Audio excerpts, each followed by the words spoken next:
Alhamdulillah, kita masih diperkenankan sampai dengan detik ini untuk beriman dan membuktikan keberimanan kita kepada Allah dengan menunaikan ibadah Jumat berjamaah. Semoga Jumat ini dijadikan oleh Allah Subhanahu wa taala sebagai Jumat terbaik di antara sekian Jumat yang telah kita tunaikan. Hadirin, seperti diketahui bahwa khutbah Jumat itu dipandang sah berlangsung jika setidaknya memenuhi 5 rukun yang pokok.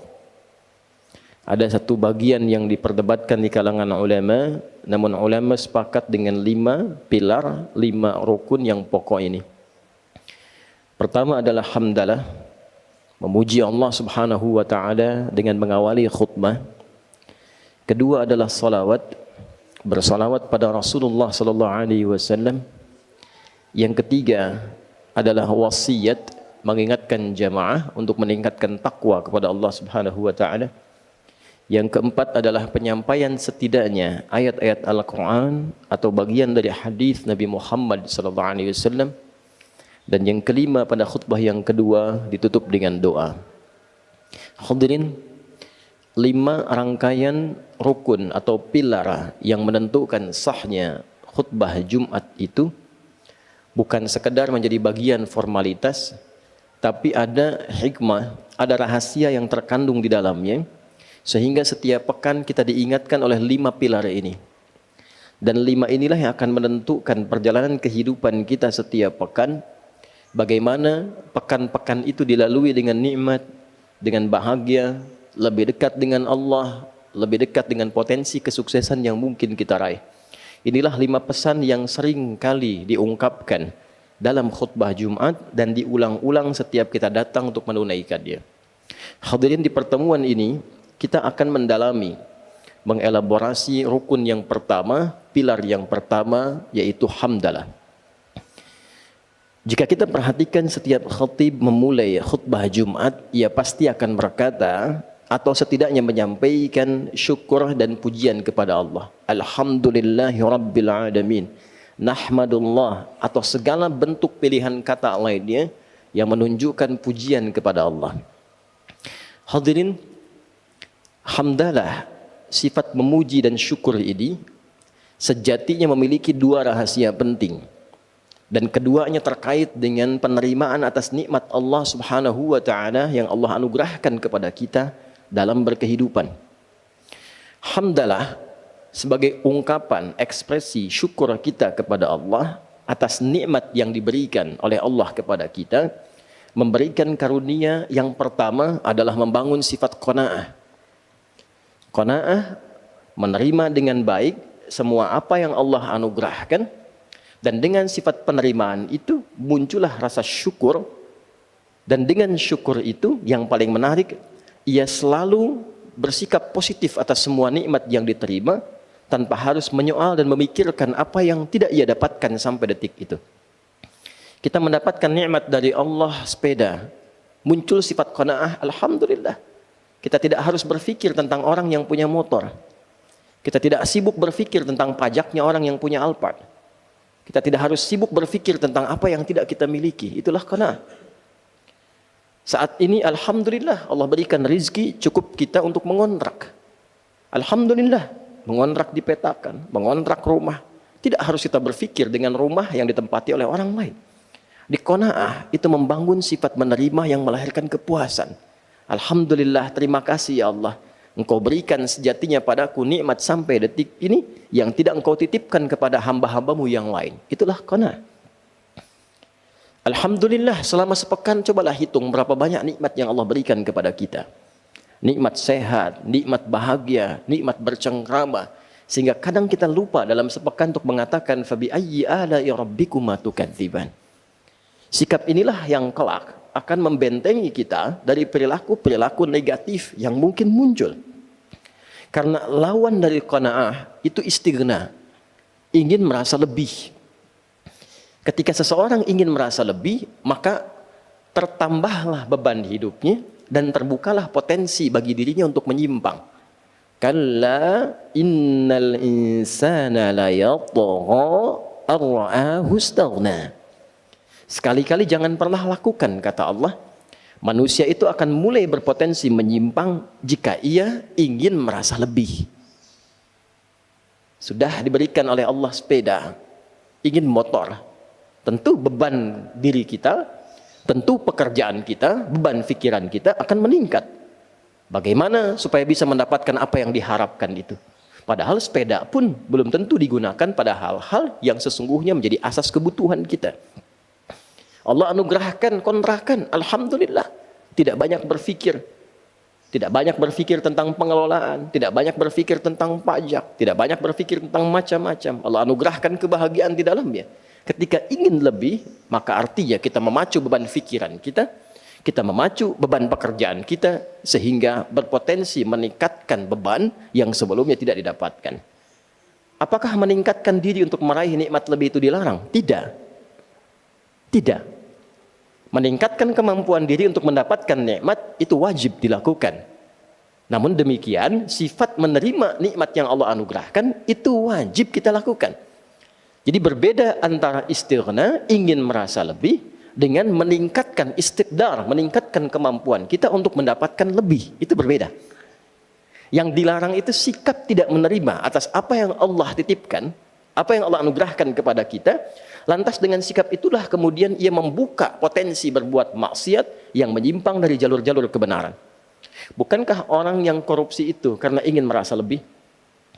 Bukankah orang-orang yang ingin tampil gaya itu cenderung menampilkan maksiat dalam kehidupannya?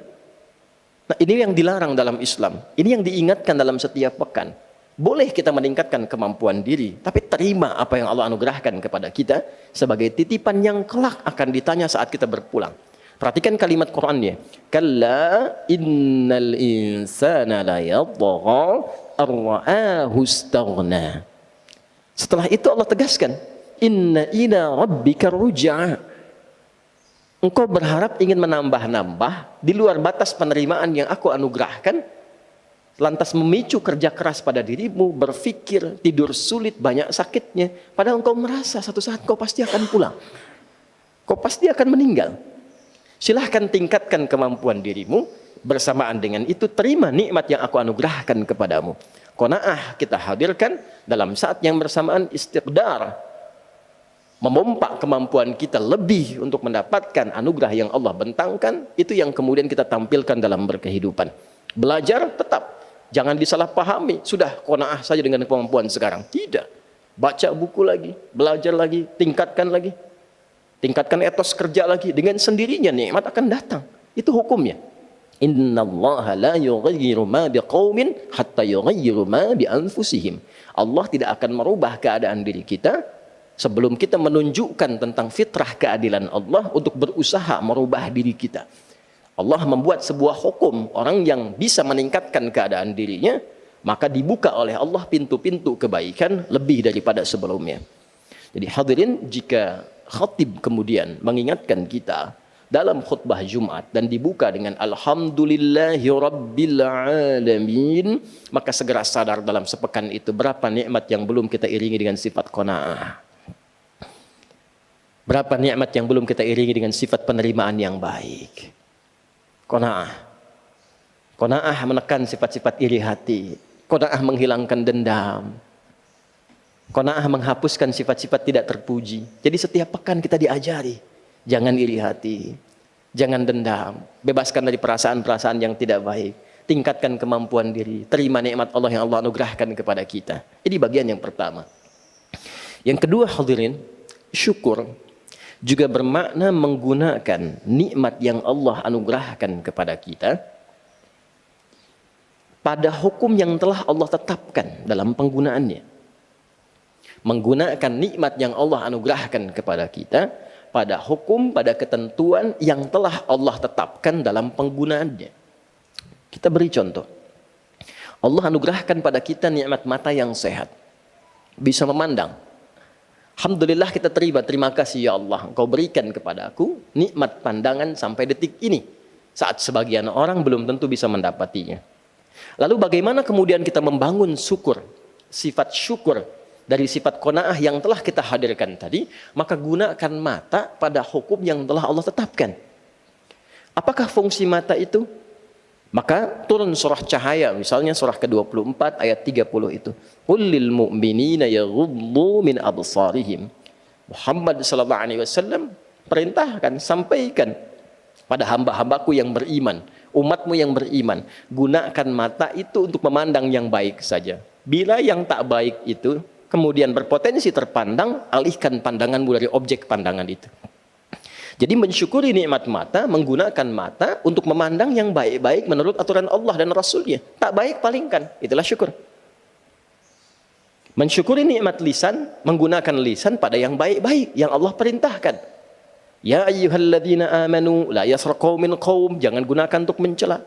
La yaghtab ba'dukum ba'dha, jangan gunakan untuk saling memaki, saling mengumpat, saling gibah. Man kana yu'minu billahi wal yawmil akhir falyaqul khairan aw liyasmut. Siapa yang merasa beriman pada Allah dan hari akhir, gunakan lisannya pada yang baik-baik saja, berkata yang baik, tak mampu dia diam. Nah, itulah mensyukuri nikmat lisan sampai ke ujung kaki.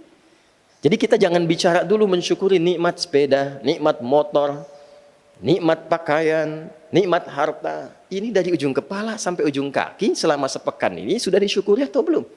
Jangan-jangan datang Jumatan lisannya baru digunakan untuk mencaci orang lain. Datang Jumatan telinganya baru digunakan untuk mendengar perbuatan maksiat. Datang Jumatan fikirannya malah menerawang. Bahkan dalam saat khutbah Jumat digunakan pada hal-hal yang berbau maksiat. Itu belum syukur namanya.